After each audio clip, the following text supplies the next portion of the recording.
Hi everyone, welcome to my channel. If you're new here, welcome back. If you're a returning viewer, subscriber. Today I'm going to be going through every single book that I read in the year of 2024. Halfway through the year I film a video where I run through all the books I've read so far, and that means that last year I decided to just go through the first 6 months really quickly and just give star ratings. I was referring you back to my halfway point video, but this time I decided to give you a little sentence on each of these books as well as the star rating so that you can kind of see how I personally enjoyed it, but also see if it's a book that you might potentially be into as well. But before we get going, I thought we'd quickly run through some stats so you have a little bit of a sense of what you're going to be seeing. According to my Goodreads, I got to 65 books. That was 21,076 pages, which I think is the most pages I've ever read and the most books I've ever read. My shortest book was The Raven by Edgar Allan Poe, and that was 31 pages. And coming in at 672 pages, my longest book was Queen of Shadows by Sarah J Maas. The average page count of the books I read was 324. My most shelved book was Throne of Glass with 3,589,652 ratings, or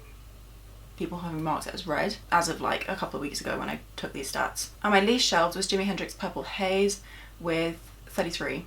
My highest rated book was Queen of Shadows with an average of 4.70, and my lowest rated was Getting Lost with an average of 3.43. My personal average rating was 3.5 stars, and I had 4 5-star reads throughout the year of 2024. I believe I did 3 rereads, and 4 of the books that I read this year were DNFs. But I think that's all I have to tell you about. Oh, this could be kind of fun. So I set myself a 2024 TBR and I read 7 of the 15 books that I had on that list, so we almost hit the halfway point, but not quite. The ones I didn't get to were The Happy Ever After playlist, which I'm actually in the middle of right now, The Power of the Orange Tree, Dracula, 100 Years of Solitude, The Beautiful and the Damned, and the ones that I started but I didn't complete, so they don't count as ones I got to: The Name of the Wind, House of Sky and Breath, and Anna Karenina. But again, those are all like on the horizon of being finished. So without further ado, this video is going to be quite a long one if we don't get going already. Even if we get going quickly, it's going to be. I'm going to run through all the books. First book that I read was actually one of my 5-star reads of the year. It was amazing, and that was Legend of the Lattes by Travis Baldree. This is a cozy fantasy book. It's the epitome of the cozy fantasy genre. It definitely did things within fantasy. People say this is like all low stakes or whatever, but our main character Viv, she's an orc and her life is on the line at points. I feel like it's a slower paced fantasy. It's more laid back, but at the same time, it's not boring. I love the world so much. It's about this orc. She's going to set up a coffee shop in this town that's never had any coffee, and it's just beautiful with some lovely friendships and some really sweet characters. I really adored it so much. 5 stars to that one. Then I finished off a book that I actually started in 2023, and that was Beautiful World, Where Are You by Sally Rooney. This is my 3rd Rooney. I'm reading them all in publication order, so I read Conversation with Friends, Normal People, and then I finally got to Beautiful World. I liked this. I didn't love it. I felt like trying to cast my mind back, this book is kind of broken up into these moments with our characters and then these email exchanges. There was a character in here that just felt like a Sally Rooney itself insert, and I would have preferred to see her opinions on the topics she was writing about in non-fiction, so through an essay. So I didn't completely connect with this, but I also thought there was like a lot of depth to it, and there were definitely things that did resonate with me. On reflection, it's probably more of a 3, but I would still recommend if you're into Rooney's work. If you like one of her pieces, it's definitely worth giving pretty much all of them a go, because you might connect with one of the others as well. I read Indigo Ridge by Devaney Perry, which is the first book in a interconnected standalone series of small town romance books. This was cute and fun. It had this kind of like mystery element. Without the mystery element, I feel like this would have fallen really flat, but that was the thing that kind of kept me entertained and made me want to finish the book. But that was a 3-star read, and I don't think I'm going to be continuing with the series. I mean, I haven't yet, and I read that like exactly a year ago, so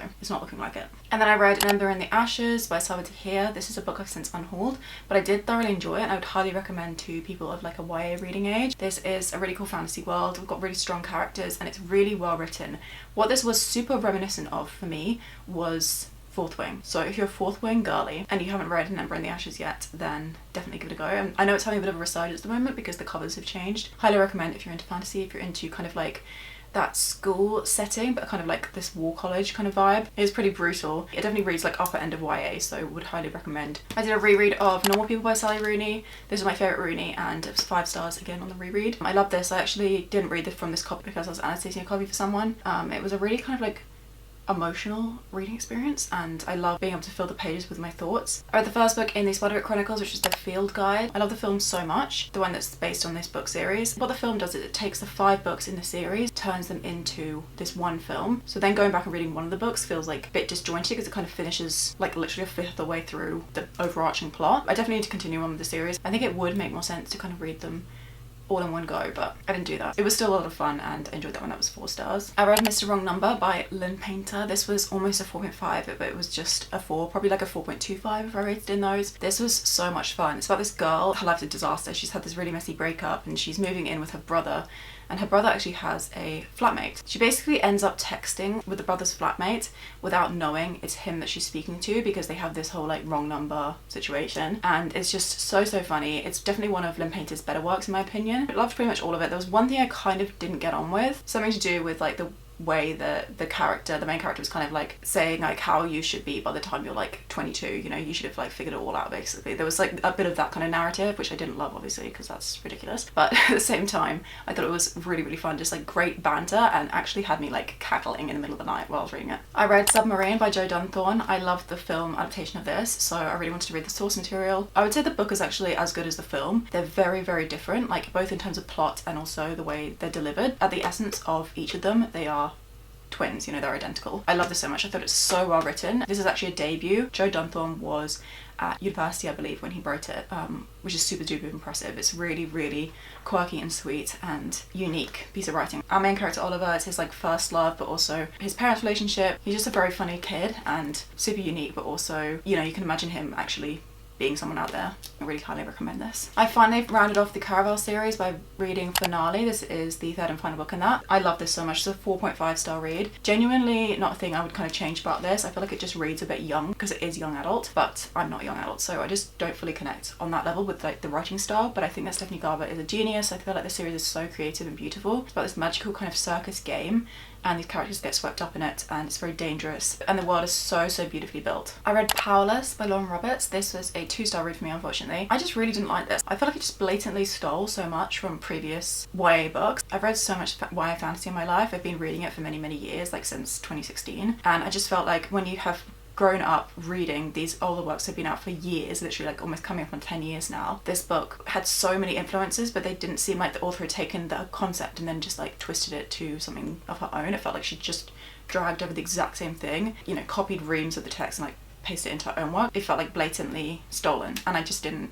like that whole idea. But I also just felt the story was like massively overhyped, and there's so much better fantasy out there. So I know I'm such a hater for that book, but I think the author seems really nice. I'm impressed by how much she's managed to like impress readers basically, because some people really connected with this. It just definitely wasn't for me. I read August Blue by Deborah Levy. This is a book I picked up the year before. I found this beautiful signed copy. Yeah, this was amazing. This was so much fun. It was a really solid 4-star read. This is pretty speculative. I know a lot of people don't get on with it because of how broken up it is, but I found that the actual main narrative was really beautiful, and just going with the flow and following this character as she went to these 3 different countries in Europe was just really beautiful and kind of like dreamlike. It just worked for me, but I feel like I'm a little bit alone in that. I don't have it with me, but I do own a physical copy still, and that is Northanger Abbey by Jane Austen. This was my 3rd Austen. 3.5 Austen. I've read Pride and Prejudice, Sense and Sensibility, and then half of Emma, and then I DNF'd it, but I definitely hope to get back to it. Northanger Abbey is my least favourite so far. It's pitched as this kind of like gothic romance novel, and we don't even get to the like gothic location until very far into the novel. I feel like the writing wasn't the best because it was Jane Austen's debut, I believe, and then also I didn't care about the romance. I didn't have any investment whatsoever in who our character chose to end up with. The only thing I did like about it was the kind of commentary on the way that the main character was treated, because she was definitely kind of bullied and like teased by the other people who were like a little bit older or like a little bit more worldly wise. I like that kind of the coming of age story, but I didn't care about a lot of the elements of the plot or the setting or anything. I read one of my favourite books of the year. This is The World Is Going to Love This, Up from the Basement with the Strokes by Gordon Raphael, who was the producer of the Strokes' first 2 albums, Is This It and Room on Fire. The Strokes are one of my favourite bands of all time, so this was bound to be up my alley. But the thing is, we didn't even get to the Strokes until like quite a bit into this book, but I was still absolutely obsessed. This is just the perfect memoir to read, following someone's creative journey. Gordon Raphael, even though he's done you know, an incredible thing, he didn't have like an easy path to success, but he also didn't have like a linear path to success. It wasn't like he was like really roughing it and then suddenly like the Strokes thing took off and then he's just like this A-list celebrity. He definitely like has had like many ups and downs throughout his life, and he's still alive today and he's still living, and I just found this book was so inspiring and so beautiful in that way of like capturing someone's absolute adoration for their passion essentially. Yeah, I just loved every single moment of this. Highly recommend it. It is so underrated, but really well written and really captures, you know, those kind of things I was talking about. I read A Curious Beginning by Deanna Raybourn, which is a historical kind of fantasy book, like a mystery, no, historical mystery, I think it is. Maybe a little bit paranormal. But I don't know, I just didn't like it really. I DNF'd it partway through. I just didn't get on with the writing style, and I didn't really care for the characters either, so I decided to not follow on with it. But it wasn't a bad book. I feel like in a different day I might have continued with it, but I don't know. I just felt like I was going to read it and then come out with like a bit of a mid rating, but it definitely wasn't bad. I read Getting Lost by Annie Ono. This is a book that had been in the middle of for a little while. This is pretty unenjoyable read just because of how kind of dense it is. This is Annie Ono's diaries documenting her affair that she had with a Russian diplomat, I think he was. Ono then went on to write Simple Passion, the book Simple Passion, based on these journal entries. I read Simple Passion in 2023 and I adored it. It was one of my top favourite books of the year. Was it number one?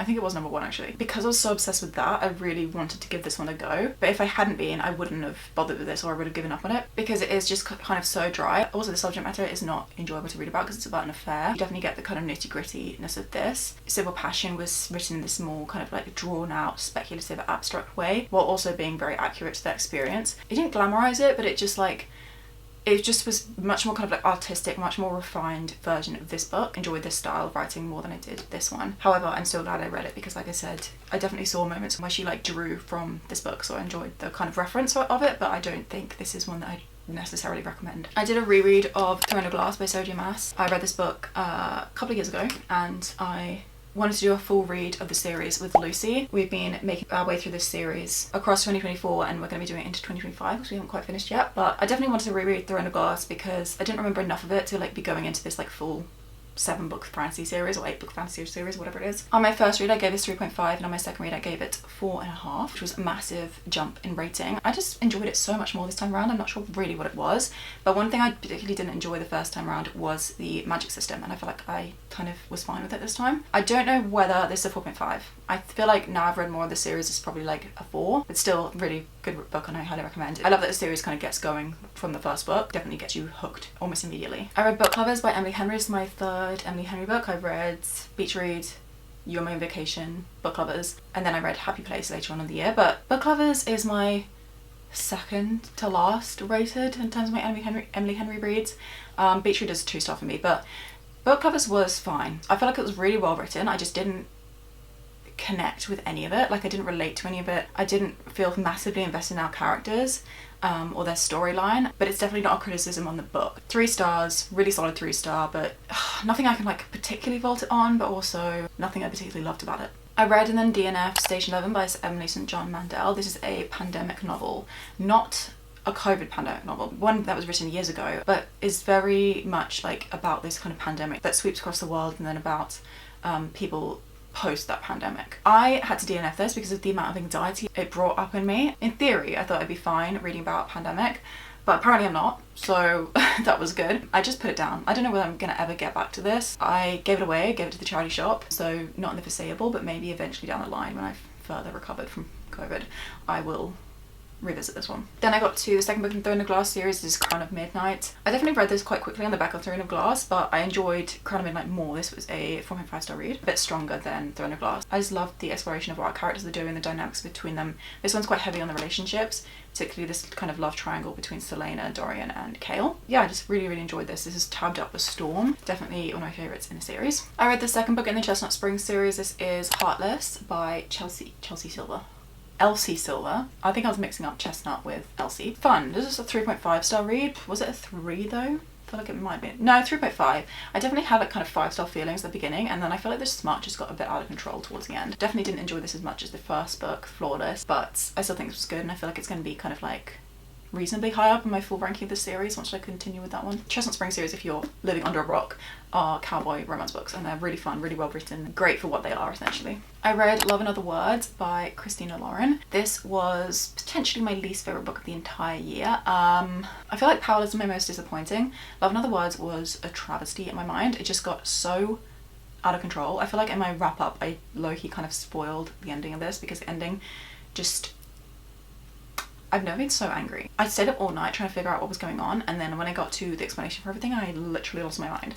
This book is following 2 characters. They were childhood best friends and they started a relationship, and then something went wrong. Years and years into the future, they run into each other and our female main character is engaged to someone else. You eventually find out what happened in the past that caused them to drift apart or like to sever their ties, and the thing that happened was so unacceptable, and the way that the male main character didn't apologise at all was literally disgusting in my mind. The FMC deserves so much better. The fact that she's literally like essentially definitely emotionally and almost basically physically cheating on her fiance in the present timeline was also unacceptable. I don't know, there's so much about this that is a big fat no for me, but I know that for a lot of people this is like favourite book of all time territory, so I don't know.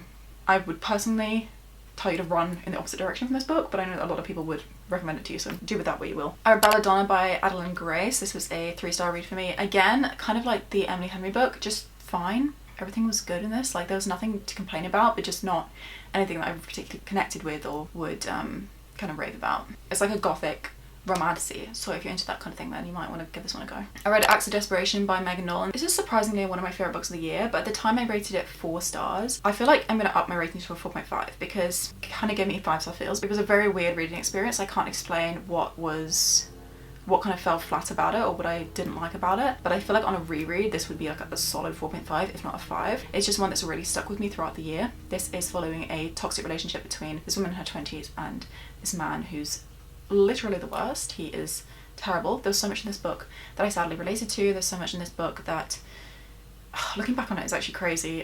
The things that kind of like I found I was connecting with but not really realising at the time, or being able to like sense why I might have been connecting with it and why that might have been a problem. But this was really well written, just like perfect like, sad girl book. One of my favourites. I know there's so many of those, but this was one of the better ones. I read The Serpent and the Wings of Night by Carissa Broadbent. This is another 5-star read. This was incredible. It's the first book in a romantasy series. It's only 450 pages, but the pacing in this was perfect. There's nothing that was dragged out. There were constantly things happening. The world building in this is insane. It's so good. And the ending literally blew my mind. The ending was fantastic. It's like Hunger Games but make it vampires. But we're following a human main character. She's competing in this competition against a bunch of vampires to win this kind of wish, and that is so that she can get turned into a vampire. But not in like a Twilight way. It's like she's gonna die in this world if she's not a vampire. She's prey amongst predators. The ending has so many twists. It's like twist after twist after twist. And I was like between tears and like, I don't know, so invested. It was amazing.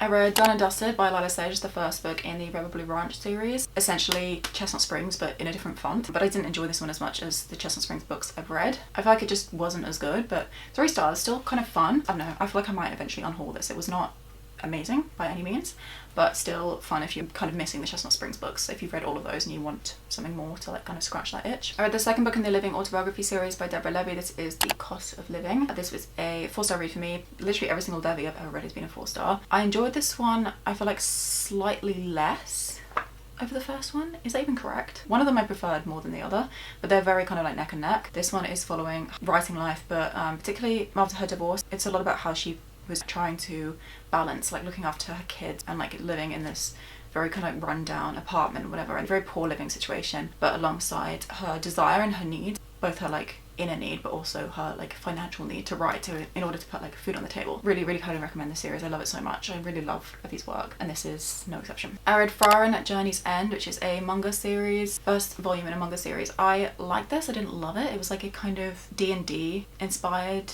manga. These people who are journeying, but there's like a dwarf and an elf and like, you know, all those sort of characters. This was fun, but it just wasn't anything special, so that was actually I think a 2.5, which seems really harsh, 2.5 being the middle of the scale, so it wasn't bad but it wasn't anything else either. I read Crown and Coral and Pearl by Mara Rutherford. This is a YA fantasy, actually a super unique plot, at the same time like nothing special. If you're really into YA fantasy and you want something that's going to switch up the genre a bit for you, then I would actually recommend this. But for me, I feel like that's the main thing I've kind of learned throughout this year. YA is not really the age category for me anymore. I've definitely grown out of it. Definitely a really fun, interesting plotline, and it is the first book in a series I have no real interest in reading on, but I don't think it was bad at all. I read Near to the Wild Heart by Clarice Lispector. This is my first Lispector and unfortunately I didn't really love it at all. I actually found it a little bit overrated, but I also feel like this book is so much about the mindset you have when you're reading it. This writing is very kind of stream of consciousness. It's very broken and I don't want to say speculative because I've said that too many times, but that is what this is. This is like Clarice Lispector's inner monologue. Very slight plot, but overall it's just these very inner thoughts. Again, this is like a personal disconnect that I had with this book. For some people this is like the best thing ever, but for me it was like just one I didn't get on with. However, I have heard that this was a bad place to start with a Spectre. I actually chose this book because it was recommended as the place to start by one person, but I've heard from other sources that this is not the place to start. So I have more Spectre on my shelves and I might connect with one of our other pieces more so than this one. 2 stars. But then I read my favourite book of the entire year. That was Air of Fire by Sarah J Maas. I adored this. This was so good. There's so much character development in this, and I don't know, it's difficult to talk about this because this is the 3rd book in the Throne of Glass series, but this is where the plot takes off. This is where we're introduced to so many new characters, and I just loved every single second of it. It felt like such a comfortable, like solid 5-star read the whole way through. I just had this amazing feeling with it. It wasn't like some dramatic thing happened and then it kind of sealed the deal for me. It was like, this is perfect. There's nothing I'd change about this. It was such a beautiful reading experience and highly recommend the series. I read Calypso by David Sedaris, but then I DNF'd this one. I just didn't agree with some of the stuff in it, and I didn't really like his style of writing, which is a shame because it's very kind of like humour led, and I just didn't get on with his sense of humour, which was a bit of a problem. I read Despair by Vladimir Nabokov. It's actually a book I should say I finished because I started it the year before, but yeah, this was fantastic. I read it for a video in which I read Alex Turner's favourite book. The writing is incredible. It's just classic Nabokov, just doing it better than anyone else. This is following this man who's convinced he's met his exact like for like, his doppelganger, and this crazy plan he hatches to try and make himself money, essentially, just because he thinks he can pull it off. Crazy, absolutely spirals out of control. Nabokov could write about anything and it would be spectacular, so I thoroughly enjoyed this. It was a 4.5-star read. Also thoroughly enjoyed making the video. It's definitely one of my favourite ones I've made, particularly in 2024. I read Once Upon a Broken Heart by Stephanie Garber. This is the 1st book in the Once Upon a Broken Heart series. I really enjoyed this one. I didn't think it was amazing, but I felt like it was a really solid beginning of the series. This series is so whimsical and beautiful and magical. Just classic Stephanie Garber, just doing the best with the world building. This was a 4-star read. I read Happy Place by Emily Henry. This is my 2nd favourite of hers. I loved it so much. The beginning was definitely like 4.5 star feels. We did drop to a 4 at the end. Still really would highly recommend this. I need to catch up on my annotations, but I've just done so many that it's taken me an age. This is a great book. It's following these characters as they're going away on this trip, which they do like kind of annually. At the same time as this trip's going on, we're following this couple in the friendship group who have broken up but haven't told their friends they've broken up because they're just making peace so they can go on this trip together and not ruin the experience for their friends, essentially. It's very heavily focuses on their relationship and the kind of rebuilding of that and what happened in the past to make them break up, but it's also very, very heavy on the friendship, and I feel like that's the main aspect of this book. But this was beautiful, 4 stars. Really, really well written. I haven't read Funny Story yet, but this was, in my opinion, Emily Henry's best written book so far. I read A Certain Smile by Françoise Sagan. This is a tiny kind of little novella. It is following an affair that the main character has. I think it's with her boyfriend's uncle, which is crazy. This was good, but it wasn't anything like Ponge Tristesse, which is another book by this author, which I really, really thoroughly enjoyed. That was a 4.5-star read. This one was a 3.5, so like really good, but not great. But a really quick little summer read, so if you're into that, then maybe give that one a go. Exteriors by Annie Ono. This is my 2nd Ono of the year. I definitely need to pick up more because this is I don't own any on my shelves right now, and this is the most recent one I read, and this was back in July, so it's been over 6 months. This was a 2.5-star read. I feel like it's really fragmented, it's very broken up, and these are like little observations or thoughts, things that she sees in passing or things that she's just dwelt on for a second, and she just captured the exact kind of essence of what she's considering within these moments. It just was a really mixed bag. Some parts were way better than others, and I don't think I'd really recommend this. Definitely not to someone as their first Ono. I felt this was going to put you off, but this was not like an unenjoyable read, but there were parts of it that were just kind of a little bit boring or they went over my head. I read the 3rd book in the Addicted series, Addicted for Now. I can't believe this is the only book that I read from the series this year. I definitely need to continue with this as well. This is really fun actually because I have a signed copy of this book. I won it in a giveaway, but unfortunately this is my least favourite book in the series so far. This was a 3-star read. I feel like it's just way too long. There's not enough happening in here for how long this book is, and what's crazy is that my tabs don't start until page 115. A good like 50% of this book, nothing happened. Too uninteresting to be so long. David Morizaki, Bookshop by Satoshi Yagasawa. This was really, really fun. Again, this had like 5-star feels at the beginning, and then the plot just did like a 180, and I didn't enjoy the end nearly as much as the beginning. But this is following our main character called Takako. She's 25 years old. She's like in a relationship with this guy, and he basically gaslit her into thinking that they were never actually dating and that he was just like having her around, but he was actually seeing someone else on the side.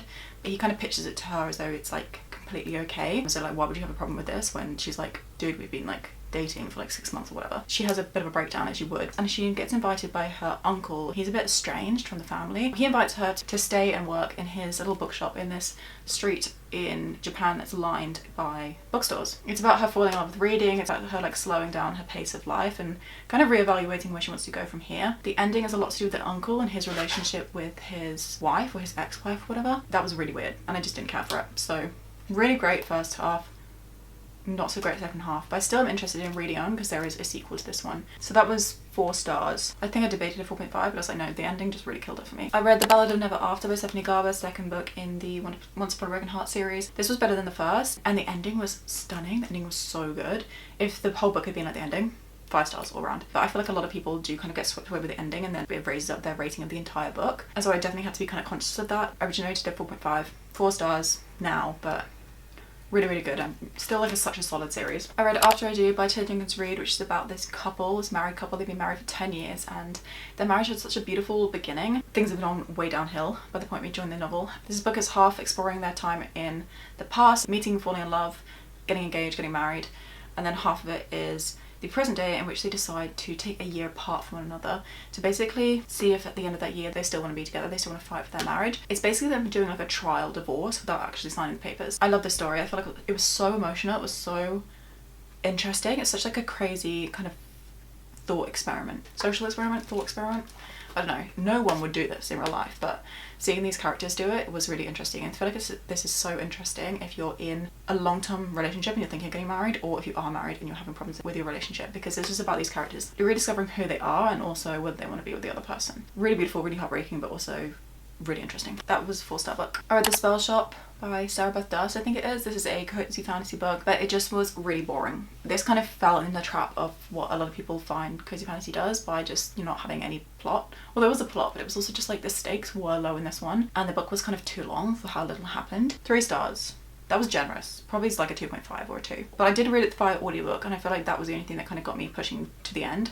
Otherwise I would have DNF'd it most likely. I read The Love Wager by Lynn Painter. This was also a really solid read. This is a 4-star. Definitely preferred it less than Mr. Wrong Number, but still really great. This is about these 2 characters. I think they have like a one-night stand, or like almost a one-night stand. They match with each other on a dating app way later and they're like, no, we're not going to date. That's like hilarious that this app would think we would be good together. But what they do instead is that they're both really interested in finding love, so they kind of become the other person's wingman. They meet up after dating app dates. They go on and like assess things, and then at the end of it all they fall in love. Really, really cute, really funny. Lynn Painter's just an amazing kind of contemporary romance author. I read Blackwell, the complete collection.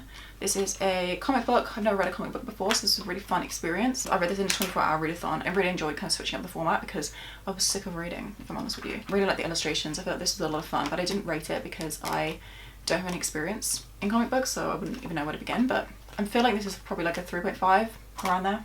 And then also in the 24-hour readathon, another book I got to was Swift and Saddle by Leah Sage. Second book in the Rebel Blue Ranch series. 4.5-star reads. One of my favourite romance books ever. This was so good. I just loved our characters. I connected a lot with the main male character.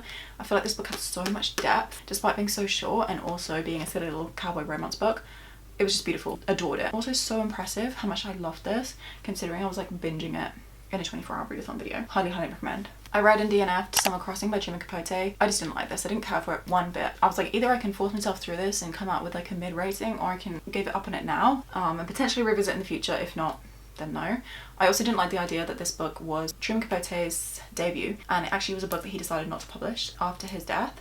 They published it posthumously. Basically, they published it without his consent, which I didn't love either. So there's a lot about this book that just, you know, it felt unfinished. It felt unrefined. It felt like incomplete and unpolished, and it also felt weird because he didn't want people seeing it. I read What Is Mine by Jose Enrique Bortolucci. This was beautiful. Definitely one of my favourite reads of the year. This is a non-fiction book following the relationship between a son and his father. A kind of biography of the father written by the son. The father was a truck driver across Brazil. He drove his truck across the Amazon rainforest, and this is just incredibly well written, so emotionally like in tune. It really got me so invested in an area of the world, not an area of the world, because that sounds like I'm talking about Brazil, a way of life I had no prior knowledge of. I was just hooked. And I feel like that is just like a testament to how well written this was, and the connection between the father and son. I read Wonder Woman Warbringer. This was one I mostly read on audiobook, and I loved the audiobook.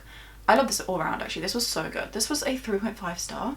But potentially it's a 4 star. And I definitely am interested in rereading this at some point. I just really enjoyed the exploration of the Wonder Woman lore, but also the characters in this was so good. Really, really like solidly written, just so well written. This is a Leigh Bardugo book and she knows how to write, so this was great. And I also do highly recommend this. I feel like no one talks about this ever, so if you're interested in Wonder Woman at all, and you like superhero stories, or you like things that have like a little bit of action but they're also very accessible, this is a good one. I got to Queen of Shadows by Sarah J Maas. This is chunky. Like I said, it's my longest book of the year. I like this, but I feel like I just read it at the wrong time in my life, because I gave this 4 stars and I feel like for a lot of people this is like one of their favorites in the series, if not their favorite. So I feel like this should have been like at least a 4.5, but it just felt like a really solid 4. Any other book I gave a 4, I'd be like, this is great. But with this one, I'm just like, I expected more from it, and I came out like enjoying it but not being completely obsessed. So I'm hoping that I read the rest of the books at like a better time in my life so I could connect to this more. But it was great escapism because I was going through something pretty heavy, and this was definitely a book that kind of drew me out of that, but also at the same time didn't work because of that reason, you know? I don't know. Still good, obviously. I read Truly Devious by Maureen Johnson. This is a kind of like YA Dark Academia mystery book. Really fun, but also there were definitely problems with it. But a lot of people love this series, so I'd still probably recommend it. I just don't think I'm going to be continuing with the series necessarily. That was a 3.5 star rating though, so not bad. I did unhaul it because I just didn't want the hardcover. But will I ever continue? I don't know, maybe via audiobook. I read My Roommate is a Vampire. This is another audiobook. This was a lot of fun and I really enjoyed the audiobook route of it. It's following this man who wakes up in modern day Chicago and he's a vampire. Does like a Craigslist listing for a roommate, like a flatmate. This girl signs up to it. It's about their romance. She's obviously a human, uncovers that he's a vampire, and it's very comedic, very sweet, a little bit spicy, good fun. The ending is a bit ridiculous though, so it dropped down to a 3, but still pretty solid 3-star rating. I read A Slum for the Wild Built by Becky Chambers, one of my favourite books of the year. It's a 4-star rating. This is a really sweet little kind of sci-fi novella following a tea monk reconnects with nature but also ponders existence and purpose here on the earth, runs into a little robot who is doing its thing, and it's about their kind of conversations over this. This is the first book in a series and I'm definitely interested in reading on. I read Six Scorched Roses by Chrissa Broadbent. This is a novella in the Crowns of Nyaxia series. So the first book was 7 Wings of Night, which was, if you remember, a 5-star read. This was so beautiful. It definitely packed a punch considering how short it is. This was another one that was originally a 4.5 and I dropped to a 4. But yeah, still so good. So many interesting themes were explored in this. Really, really well written. And like I said, there was just so much depth and so much nuance to this story despite how short it was. Definitely recommend this if you're in the middle of that series. I did a reread of The Assassin's Blade because I read it in 2019 or 2018, something like that. Seeing as I was rereading the Throne of Glass series, but I didn't read this one before rereading Throne of Glass, I decided to reread it like after Queen of Shadows. This was so much fun. This is a book I kind of enjoy similar to how I rated it the first time around. Particularly interesting because of the point I read it. I feel like after Queen of Shadows, that has a character in it that's quite prevalent in this book. So the way that I read this, like the order of it, was what made this book different on the reread, but like different in a good way. If you've read this book already, if you've read the series already, if you ever do a reread, I recommend kind of like inserting this book at random points because it definitely does change the experience, but it also enriches the whole series. I feel like this is just a collection of 5 novellas and this was a 4-star rating overall. I read this tiny little book, The Black Cat by Edgar Allan Poe. This is a very crazy story. It goes all over the place. Just a really interesting story and I enjoyed my time with it actually. I gave this 4 stars. Definitely trigger warnings for like animal abuse, but the abuser, he gets what's coming to him, so don't worry about that. Really interesting kind of little fable, I guess, or just like a spooky gothic tale. Perfect to read on Halloween night, which is the night that I read it. I read Just Kids by Patti Smith. This is my first Patti Smith. Really into her music and I really like her as a person, but I never read any of her novels. They've been on my list for literally years at this point. Like I genuinely think I put this on my want to read it like in 2017 or something. 2015. When did this come out? First published 2010. So yeah, 2015. I would believe that. This is a memoir following Patti Smith's kind of like rise to fame. It's like following her artist journey, moving to New York City and meeting photographer Robert Mapplethorpe and their rise to fame, like individually and together, with a particular focus on their relationship. So this is very heavy on Robert Mapplethorpe. It's a love letter to him, it's an ode to him, and this is particularly poignant because he passed away and it was very, very emotional. The ending of this, I was sobbing. I was literally a mess. If you follow me on Instagram, you'd already know because I posted that there. I also did share in the video I did for this as well. I put this in a reading vlog. I read this when I went to New York and I really enjoyed my experience reading it, but it was actually a 3.5 star rating, and that's because I was expecting way more an insight into the music scene of the 70s, but this was much more focused on Patty's kind of personal life with Robert than it was on her like career within music. Okay, I read The Raven by Edgar Allan Poe. This is a poem. I like this. I didn't rate it though. I feel like this is one of those poem you enjoy so much more when you kind of research it afterwards. Very spooky, very gothic, very atmospheric, classic Poe. I did a reread of Forks by Nadine Brandes. This is my third read of this book, and I'm not going to be reading this for a long time. I read this via audiobook this time around, and I would not recommend the audiobook. Please read the physical if you're going to read this book. I'd recommend this still if you're interested in the gunpowder plot. Remember the 5th of November. This is the thing that got me interested in that, and I'm literally, like, that's one of my defining personality traits now. I adore that whole historical event. So much so that my brother bought me a non-fiction book all about it for Christmas this year. That was a 4-star on the reread, but it's still like a 4.5-star book. In previous years it's been that. It is very YA though, so bear that in mind if you're going into it. I read Jimi Hendrix Purple Haze. This is a graphic novel, but again written in this kind of like comic book style. This was so much fun. I got sent this by the publisher. Fun sci-fi book that explores a journey across space that Jimi Hendrix goes on. This was a 4-star rating. I read Iron Flame by Rebecca Yarros, this second book in the Empyrean series. I read this mostly because I was trying to get myself into gear for Onyx Storm. I pre-ordered that yesterday. It's so exciting. It comes out on the 21st. This was really fun. I enjoyed it a lot. It's a 4-star rating. I had a difficult time rating it because I felt like this was like a 5-star. This book gave me 5-star feels for sure. There were definitely problems with it. But I read this though with Lucy and we had the best time, we always do. I definitely like this more than the majority of people like it. I feel like a lot of people DNF this, a lot of people didn't like it. A lot of people rated this very low, but 4 stars. I feel like it was good. I just had complex feelings. But I'm excited for Onyx Storm. I feel like that could do something really special. I read If We Are Villains by Emma Rio. This is a dark academia book. This was a 4.5-star read. So close to a 5. I feel like the mystery part of this just fell a bit flat. I feel like it got a bit predictable. The story was about so much more than that. This is the secret history, but instead of classic students, we're following Shakespeare students. Very, very heavy on the Shakespeare, but it's also a really beautiful story exploring so many different themes. It was just so touching, and I personally connected with a pretty big element of it as well, so it just worked in so many ways. Definitely my favourite book of the year. I read Orbital by Samantha Harvey. This is the Booker Prize winner for 2024. A literary sci-fi book. Mixed feelings with this as well. So interesting. I really enjoyed the kind of concepts it brought up, but I also disagreed with a lot of what the author said. She was kind of this kind of spokesperson, saying things how they were and not leaving any room for interpretation or counter argument. So I didn't like that, but I did enjoy the kind of concept of the book, the themes that were explored. I read It Used to Be Charming by Eve Babbitts. This is a collection of Eve's essays, like her articles and things like that. This is great. I rated every single piece individually. Some were 5 stars, some were like 2.5 stars, but I came out with a 3.5-star rating overall. I just love Eve's writing. It feels like you're chatting with a friend, but also a friend who's got all the gossip. It's great. I read Eileen by Tessa Moshfegh. This is my 3rd Moshfegh and so far my least favourite. I gave this 2 stars. As is very characteristic of Moshfegh, it's very grotesque, very like unenjoyable to read, but yeah, I just felt like it was uninteresting as well. It's kind of like a mystery book, more like a thriller, but yeah, not thrilling in my opinion. Spectacular by Stephanie Garber. This was a novella following the Caraval series. Love the Caraval series.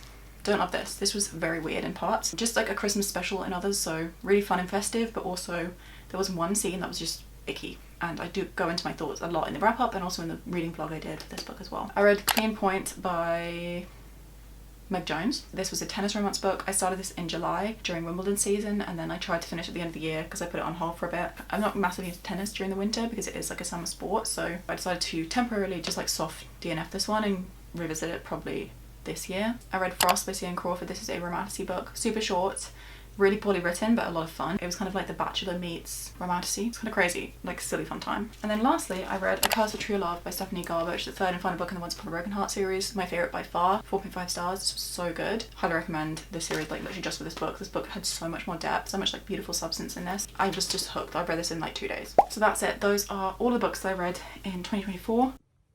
Okay, I'm filming this on my phone because my camera fell at the last hurdle, but ran out of battery and it also ran out of memory card space. And I was already on my 2nd memory card, so we've got 2 whole memory cards full of footage. But yeah, I'm gonna leave in peace because I mean, absolutely carrying on. I literally have been talking non-stop. I've been trying to go through this quickly, but like it's taking me so long. Anyways, thank you so much for being here. Thank you so much for watching. Sending my love to you from here to where you may be in the world. Happy reading for 2025. See you this time next year, where I'll run through my 2025 reads. I'm so excited for it. I love a fresh start, particularly in the reading year, because I feel like you can just like wipe everything clean and start from scratch. Hopefully feel really energized to find those 5 stars. Thanks for spending some time with me. I'll see you super soon in a couple of days for my top 10 best books of the year. But until then, bye bye.